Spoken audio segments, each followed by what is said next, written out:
С каким настроением выдвигаетесь? Не страшно? Боевым. Не страшно, конечно. Все там GPS, все есть. Наше предъявление все там фиксирует. Если что, спутниковый телефон тоже у нас есть. Сейчас все. Думаю, что у нас получится.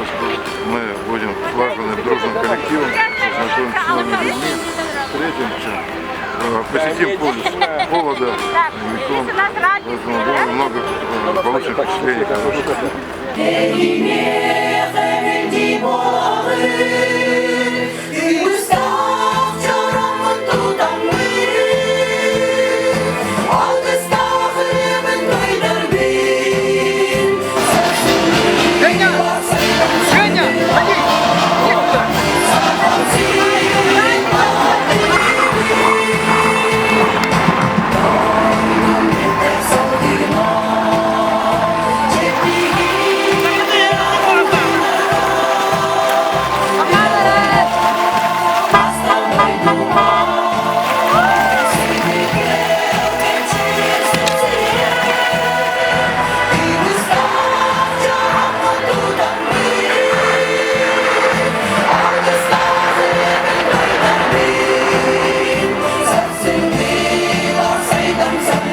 Отсюда стартовал исторический проект на лыжах, посвященный переходу, который состоялся во время Великой Отечественной войны из далеких северов до Нюрбы, где находился самый ближний призывной пункт.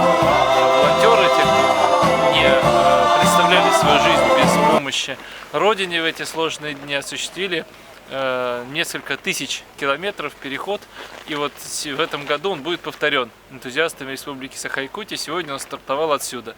Ну и кроме того, целый ряд тоже таких пробегов, автопробегов, ралли стартовали. Я очень рад, что Северная Мозаика это на самом деле историческое, особое, скажем так, культовое место для Республики Саха-Якутия, оживает и становится центром нашей общественной и культурной жизни. Уверен, что с дальнейшим развитием и туристического комплекса, и с запуском детского лагеря, который буквально по соседству через 1,5 года должен начать принимать детей, мы увидим новую жизнь Табагинского мыса, Северной Мозаики, туристические потоки, ну и самое главное, все жители Республики Саха-Якутия, все жители Дальнего Востока, туристы из-за пределов Дальнего Востока и России смогут здесь прочувствовать и прикоснуться к настоящей исконной культуре Республики Саха-Якутия, откушать нашу кухню и насладиться красотой нашей природы.